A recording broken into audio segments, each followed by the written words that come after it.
Edna Mae Durbin. When Edna was still an infant, they packed up her and her older sister and moved to sunny California. As they were setting into their new lives among the palm trees, they noticed something very odd about their youngest child. She could sing really, really well. To help grow her talents, they enrolled her at a special school called the Ralph Thomas Academy. This turned out to be a very good move, as Ralph Thomas himself noticed her. And he was a man with connections. Producers at MGM Pictures were searching for a young girl with a stunning voice, and they heard about Thomas's favorite pupil. They were making a biopic about a famous opera star and needed someone to play her as a child. Durbin's mature soprano voice stunned the vocal coach at MGM, so he set her up for the next stage. The head of MGM at the time was a man named Louis B. Mayer. He was a frightening and intimidating man who'd seen all kinds of talent and terrified many Burgundy stars. Yet, when he heard Durbin sing, he immediately signed her for a 6-month contract. She'd managed to impress a difficult man, and her career was unrolling like a red carpet in front of her. As it turned out, the film about the opera singer never happened. However, that didn't mean Durbin could go back to being a normal kid. She now had a contract with MGM, and they weren't about to let her take all that money without doing something. The studio wanted to see how much of a draw Durbin really was, so they pitted her against another young girl who could sing. The other girl was none other than future Wizard of Oz star Judy Garland. The plan was to make a short movie featuring both girls and see which one the audiences liked more. The results would be surprising. As it turned out, audiences actually liked Durbin and Garland equally. Despite this, Durbin would end up not continuing with MGM. Allegedly, Mayer viewed the pretty Durbin next to the cute Garland and decided that Durbin was too womanly for the teen roles that he had in mind. Even though she lost the job with MGM, their rival Universal Studios would scoop her up. This was a risk as Universal Studios was struggling very much at this time. With Universal behind her, Durbin would now be known by stage name Deanna Durbin and would star in the musical comedy 3 Smart Girls. Because of Universal's financial issues, everything was dependent on the success of this film, and the pressure on Deanna to succeed was very high. When 3 Smart Girls came out in 1936, it ended up being a massive success and even received a nomination for Best Picture at the Academy. The success of the film and Durbin's involvement in it is widely credited with saving Universal Studios from collapse. In 1936, Walt Disney was in the middle of an epic search for an actor to voice Snow White in the company's first big animated feature. Seeing this as a great opportunity, Durbin auditioned for the part. Walt Disney himself rather cruelly rejected her, saying that the 15-year-old Durbin was too old. But this didn't bother the ambitious young Durbin, and she would brush it off and begin working on her next film with Universal 100 Men and a Girl, a film about a girl who assembles an orchestra. Although still a teenager at the time, Durbin started acting like one of the producers and suggested they hire the renowned conductor Leopold Stokowski to play the part. Universal listened, and Leopold was casted. 100 Men and a Girl was another big success, and also won a Best Picture nomination. Not only this, but it attracted some wide-ranging and rather bizarre admirers from British Prime Minister Winston Churchill and even Italian dictator Benito Mussolini. Universal would take advantage of Durbin's growing appeal by even creating Deanna Durbin dolls, dresses, and even a series of books where Durbin solved mysteries like Nancy Drew. Universal was now raking it in, and the Deanna Durbin mania continued to grow. So far in her short career, Durbin had only played young girls who didn't yet have a thought about romance. Considering how well she was doing for them, just as she was, Universal was reluctant to change her image in any way. The most they did in the movie Mad About Music was allow her what they described as a chaste romance. However, in her next film called That Certain Age, this was about to change. Before it was even released, a rumor circulated that Durbin's character would elope and even have an on-screen kiss. The fans' response was quick and severe. They flooded Universal Studios with letters protesting their darling Durbin playing a romantic character. The studio knew that their success depended on the fans, so they caved to their demands and rewrote the script, ensuring the romance would be left out. This decision would keep Durbin in a rather childish image, which was rather odd, considering she was now nearing 18 years of age. Her next film was a sequel to Three Smart Girls, and it was called Three Smart Girls Grow Up. Once again, any romance for Durbin was written away from her character. In the movie, Durbin's character's sisters struggle with a love triangle, while Durbin was left playing the chaste intermediary. For exclusive perks like early access to new videos, priority replies to your comments, and to have your say on future content, consider becoming a Factor 8 member. On top of that, your support helps keep the channel going. Click the link in the description for more details. As she was trying to grow from a child actor into a grown-up one, films like this did not help her image. What also ironically didn't help was how in 1938 she would win an Academy Award.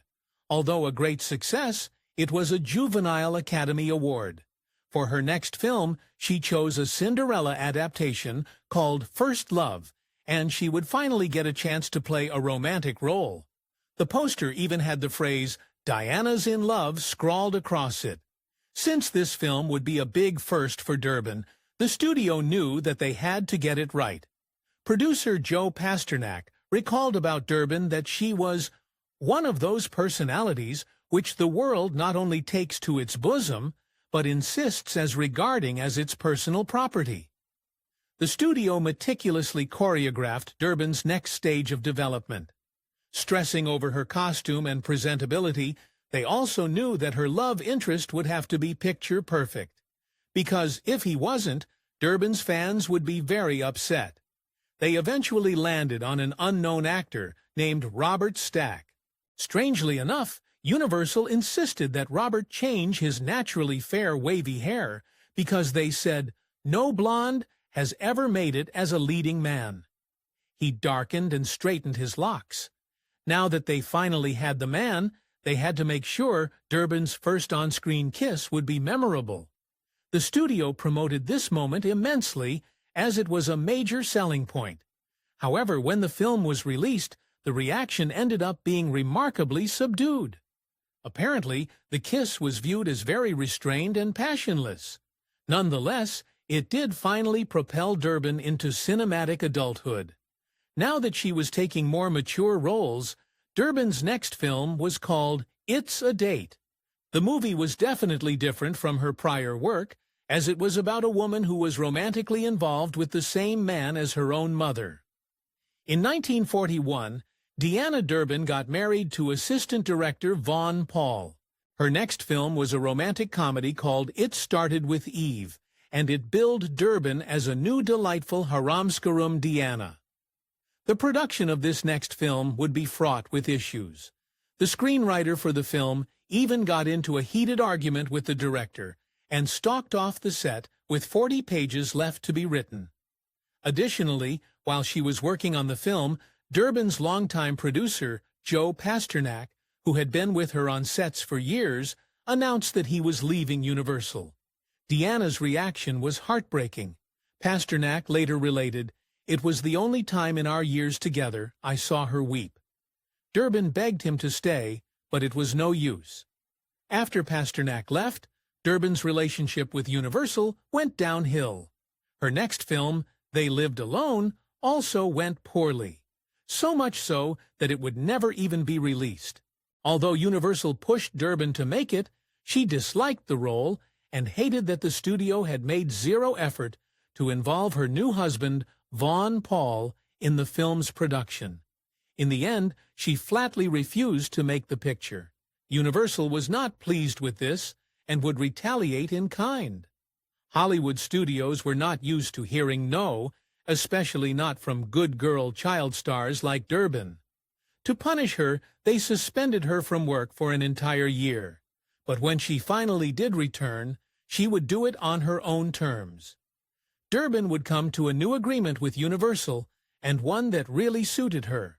She would now have full approval of the songs, stories, and even the directors of her next films.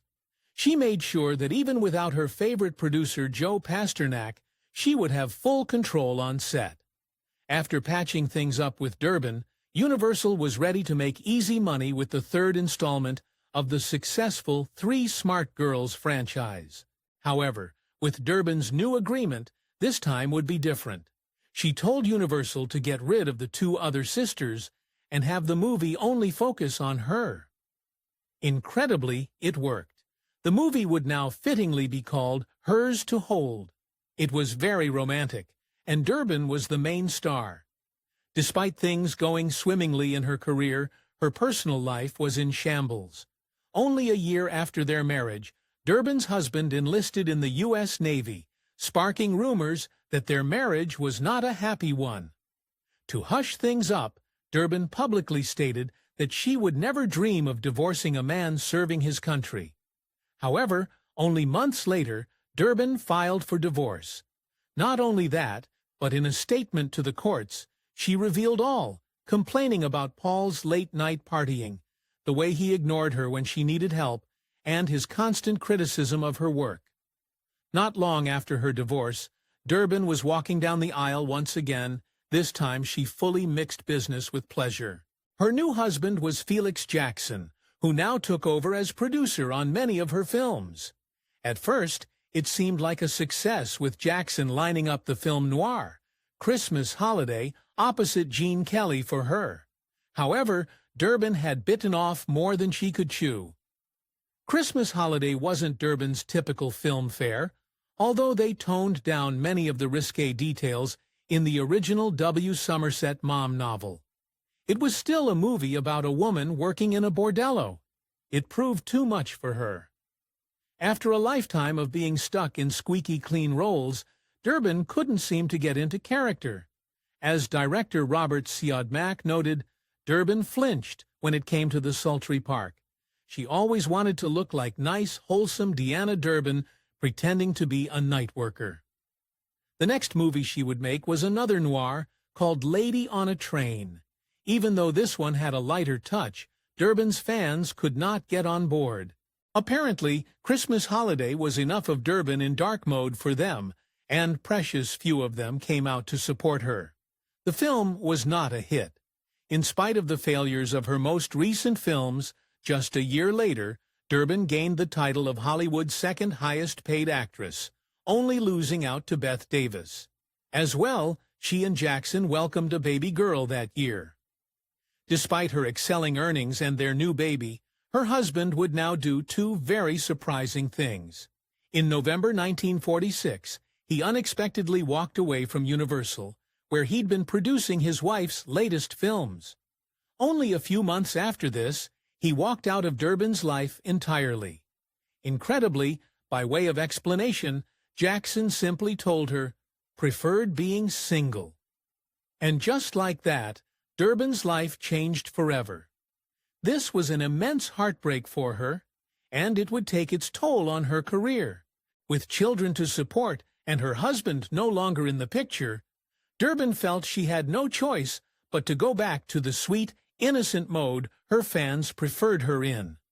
In 1947 and 1948, she made 4 light musical comedies in a row, which she would later describe as terrible.